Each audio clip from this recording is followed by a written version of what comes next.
Hey there. So I decided to make this video. It's been about a year since I last shared about my mom's passing. And I just wanted to give an update about my process, what has shown up since, what insights I've gained, and just a little bit about how I'm continuing to process this and what's going on for me. So I spoke a little bit in the last video about a woman named Numa. She's a good friend of mine, and she's been channeling my mom since, shortly after my mom had crossed over. And this, just having Numa to be able to convey messages my mom is sending through has been so helpful for both my sister and I've had Jamie get on the phone as well and have sessions, and it's brought so much comfort to us. So, if you're someone who has lost a loved one, I would highly recommend working with a clear, intuitive channel, someone who can bring forward messages from the other side, because that has been one of the most healing things that I've participated in since the passing of my mom. But beyond that, I have been looking out for many signs that my mom is still around and still active in my life and a guide in my life, which she has said through Numa, time and time again, that she is closer to me now than she ever could have been in her physical body. Now, this is really hard for some people to wrap their mind around because it just seems like being physical, you can be closer. But what she's trying to say is that because she's now in this place of pure positive energy and all of her traumas, judgments, fears, egoic patterns are out of the way, she can be fully with me now and in my life.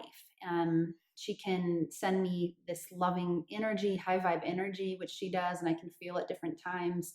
She can travel with me. She can see my life through my eyes. She can kind of come through me like I'm a vessel, and she can experience even eating foods. She can taste them with me, and so I'm getting more and more the understanding that she really is so close to me now. And that's exciting. And it's really just about me removing this veil of illusion that tells me that death is final, because it's not.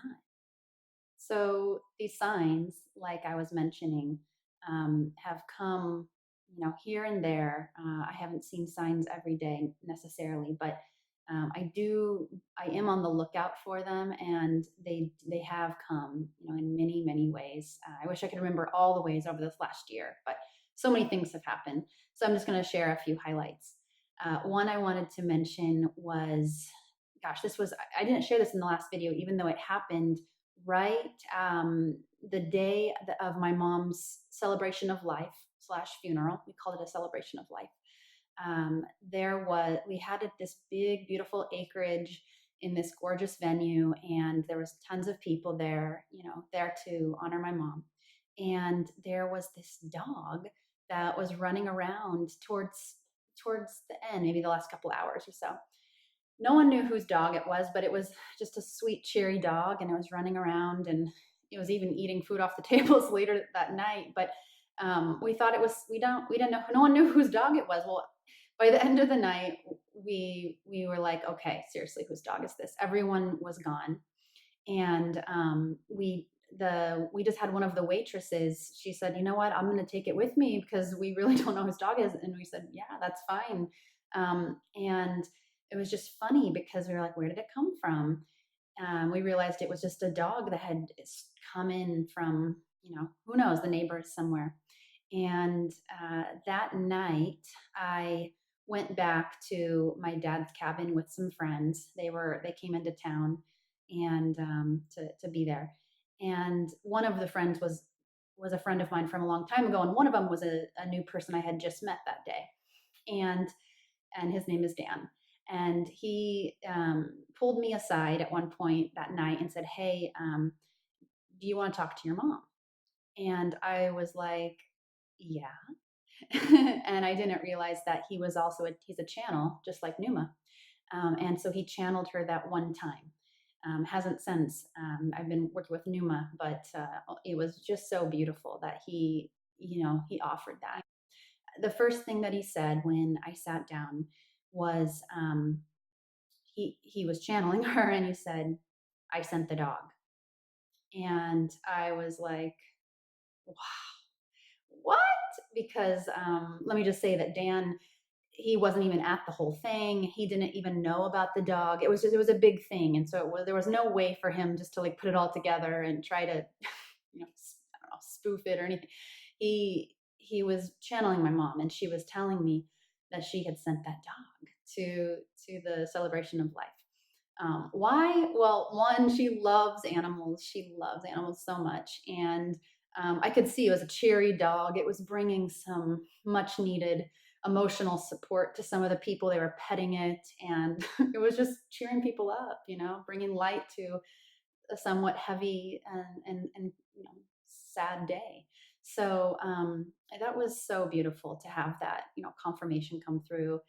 Let's see. He said in that channeling that I asked my mom, what signs will you send me, so I know that you're around, and she mentioned birds of power that she would send me. Since that channeling, my partner and I, Kyle, could tell you, oh my God, how many birds have we seen? Birds of power just swooping right above our car, like all the time.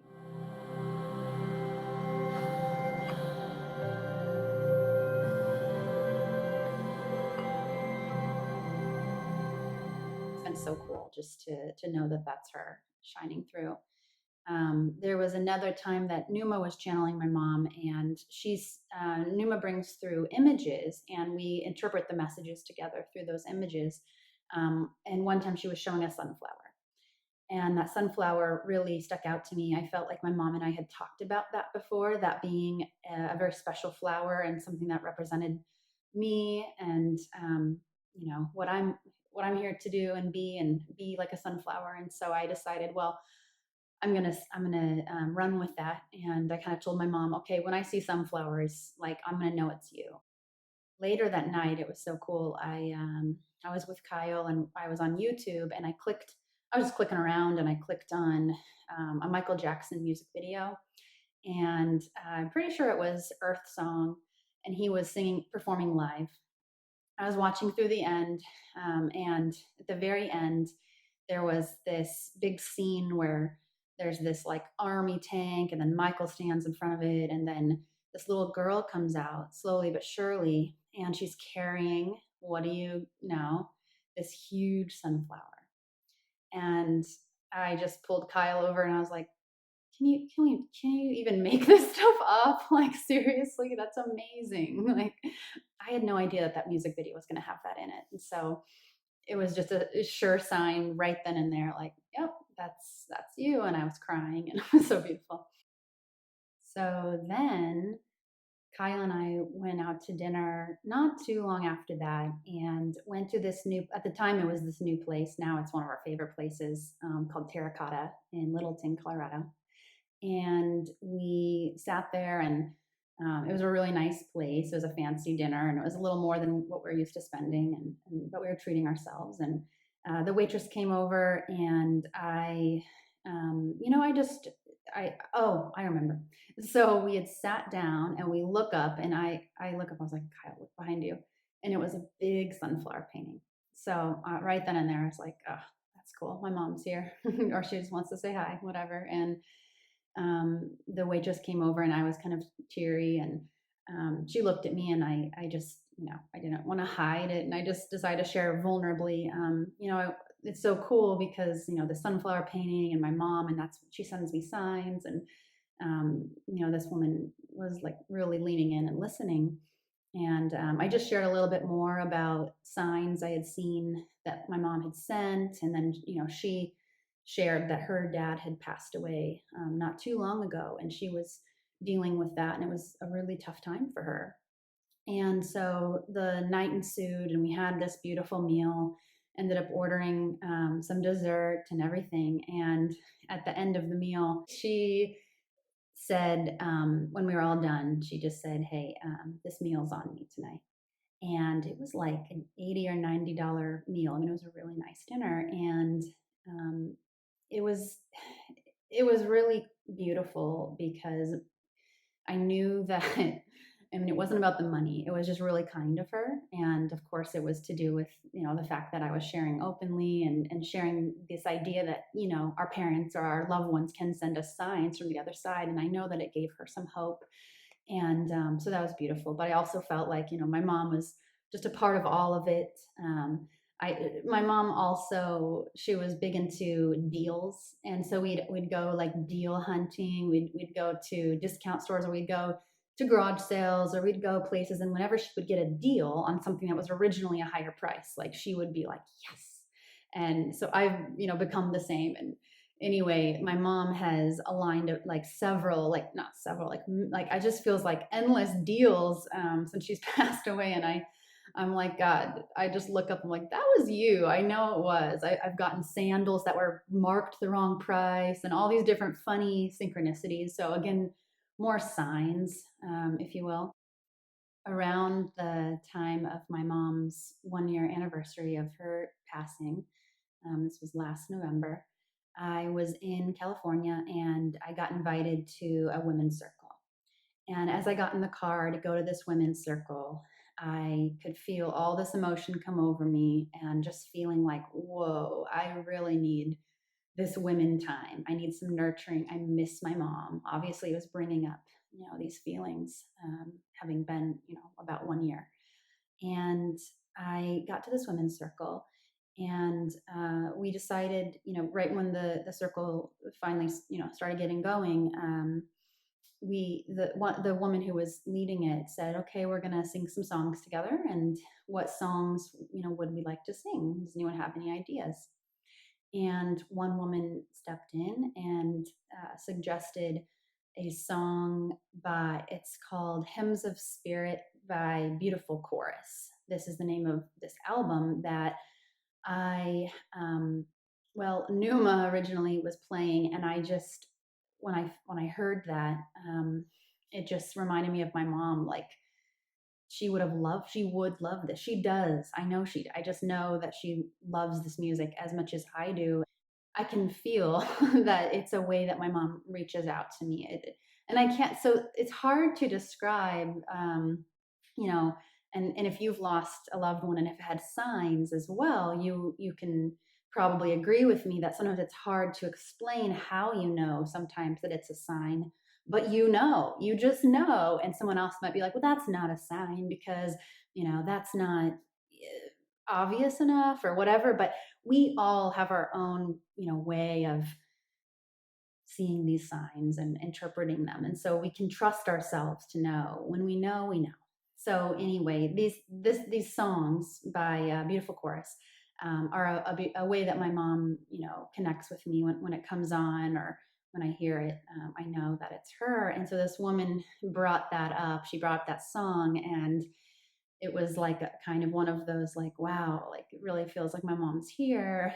And I cried through the whole song. And then after we all got done singing, someone in the circle asked why I was crying, and I told her why. And then that woman said, or one of the women said, I can really feel your mom is here. Like, I know she's here. And so that was another confirmation. And then, I was like, oh, it's so cool. And then the next song that someone decided that we should sing is called This Little Light of Mine. I'm going to let it shine. And again, it's been such a long time, but I know that my mom used to sing that to me. And so again, just tears, tears, tears. And then another part later in that circle, a woman came over and said, your mom wants you to have this. And she came and she wrapped her arms around me and held me as I cried more.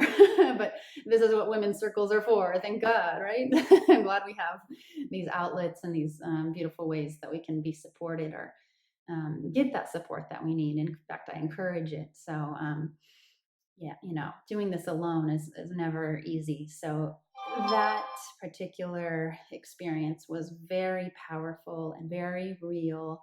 I had other women in the circle participating, and my mom became a part of this women's circle. It was as if she was guiding some of it and helping flow things. And so I loved that experience as well. And I will say too that Numa, channeling my mom, has created this new teaching guide for Numa, because my mom brings through this broader perspective information that helps Numa with her classes and helps me. And so it's really beautiful, this connection and this relationship that we have with my mom. Even though she's on the other side, it's as if she is right here, just bringing through this higher knowledge, and we get to bear witness to it and experience it, and be a part of this co-creation.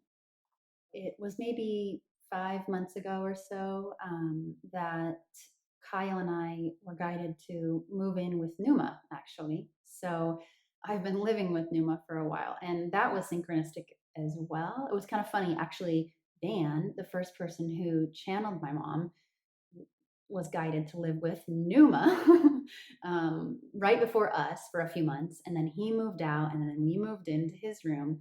And so we've been living with Numa, which has been beautiful, just to be around, her, and the fact that she brings my mom through. And I also didn't mention that Numa reminds me so much of my mom. So that's also another cool synchronicity. Like, in so many ways, she reminds me of my mom. And that's why I do feel like my mom guided me to Numa for many purposes, many reasons, but it does bring me comfort to have that,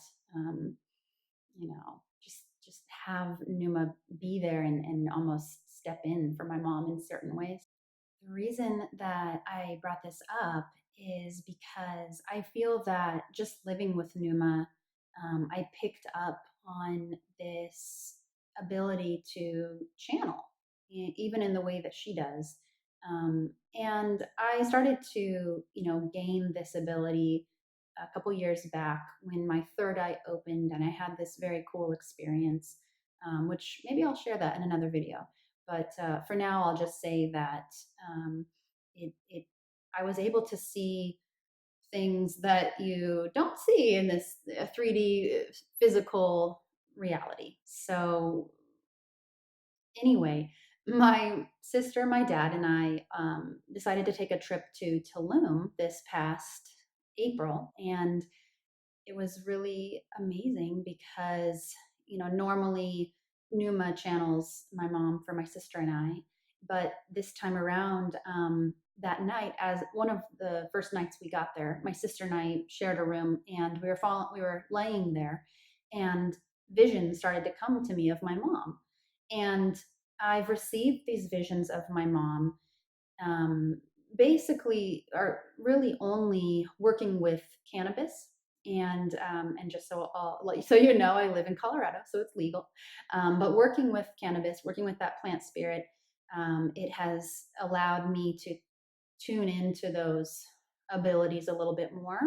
And so she had come in, pretty clearly during those times. Well, this time in Tulum, I was just, normal. I hadn't smoked anything. I hadn't taken anything. I was just, laying there, and these visions started coming. And so I started, telling my sister what I was seeing. I told her, I see mom. Um, Now I can't quite remember exactly because she's come through in so many different ways. But, let's just say I see mom wearing a funny hat. And now I see mom and she's synchronized swimming. And now I see my mom, and now I see our mom, and she's doing the can with grandma. Now, this might all sound very strange, but the thing is that my mom was so silly, and that is her true nature. And when she's totally in her essence, like, she is so playful and silly. And so all of these images make perfect sense to me, and perfect sense to Jamie. And so I did a whole channeling session. You can call it channeling, you can call it talking with past loved ones. I don't exactly know what it is, exchanging energy, but definitely communicating. And I did this whole thing for, like, half hour maybe, or longer. I don't know, but it was really awesome to have that ability myself and be able to bring that through for both Jamie and I. So I wanted to make sure and touch on this grieving piece again, because, like I mentioned in the last video, there are multiple aspects of us that all need attention, expression, acknowledgement. And so, um, even while I'm having these, beautiful signs and synchronistic experiences, letting me know that my mom is still here with me, still alive, she's part of me, she's one with me. There is still this other part of me, and I will call that my inner child. And my inner child may still be moving through the thought patterns and the beliefs that say that, mom is gone forever, or maybe she's gone forever. I don't know. I'm scared. I'm sad. And then there's still yet this part of me that's like, I can't always necessarily tune into my mom, or maybe I think I can't, but she's still not physical, and I still can't just call her and have this conversation. I'm still moving into ease with my communication to my mom, and so there are other things happening that really tell me it's okay that I am grieving. And there's never a time where I will say, well, stop. It's been how many years? Why are you still crying? I'm never going to judge this process. And so I allow myself and give myself the time and space to really, cry and grieve as much as I need to. So, yes, this can be a heartbreaking process.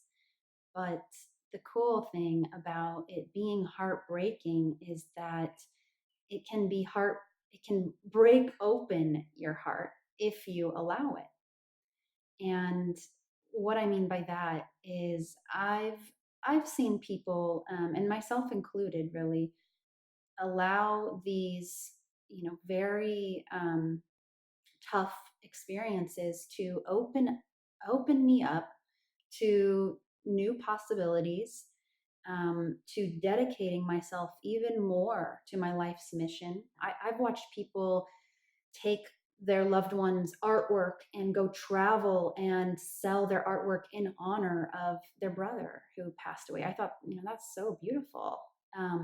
And so just to allow that to open you to new possibilities, that and see that all of this is happening for a grander purpose. Now, where you can allow it to break your heart, and then you choose to close your heart, those are those narrower perspectives where you're thinking, well, this person's gone forever. I can't trust anything. I can't trust the world. I can't trust people in my life because look, maybe they'll just die, or maybe they'll betray me, or whatever other things that you're afraid of. Well, this is a choice, and if you choose to go that route, your life will reflect different circumstances that will eventually try to guide you back to this aligned place, which is trusting again, keeping your heart open, looking to the future, seeing there's a reason for all of it. So I really suggest keeping your heart open and having faith that everything is turning out for your highest good. And you can't see all the puzzle pieces right here, right now. You can't always see why these things happen. And sometimes it takes time and space and that broader perspective to know and understand. And that might take lifetimes. But that's where the faith comes in, that's where the trust comes in, and this process of surrender comes in. It is disappointing to me that our culture doesn't have any kind of ritual or acknowledgement of the afterlife, and that our loved ones still do go on. If you look around the world, you will see there are cultures who do talk about this, and it's a big part of their culture, in fact. And so, being in the U.S. Or in this Western society, it's really our job then, I guess, to be way showers and to choose this broader way of seeing our loved ones and where they are. So, just to sum things up, this has been a huge process of surrender for me, and also of keeping the faith that my mom is still with me and here with me, helping me, guiding me. And then also of just acknowledging that part of me that forgets sometimes. My mom has helped me in countless ways since she's crossed over. And my dad, who actually lost, not lost, because I don't like to say lost, my dad, whose mom crossed over when he was in his 20s, she also passed away from breast cancer. He has said the same is that after his mom crossed over, his business picked up and she has helped him many times, time and time again, he says, with so many things in his life. And he felt like his mom brought my mom, his wife, to him at that time. And all these cool things happened. And so, when we can really see the positive side of things and generally just keep going in this more general, more positive direction, and keeping our heart open, allowing these difficult experiences to break us open, to transform us into something bigger than we were before. Um, that's where it's at. So, my intention today is that this video brought you some kind of insight or comfort, especially if you've lost a loved one or know someone who's lost a loved one. I'm wishing you a beautiful everything and peace be with you. I'll see you next time.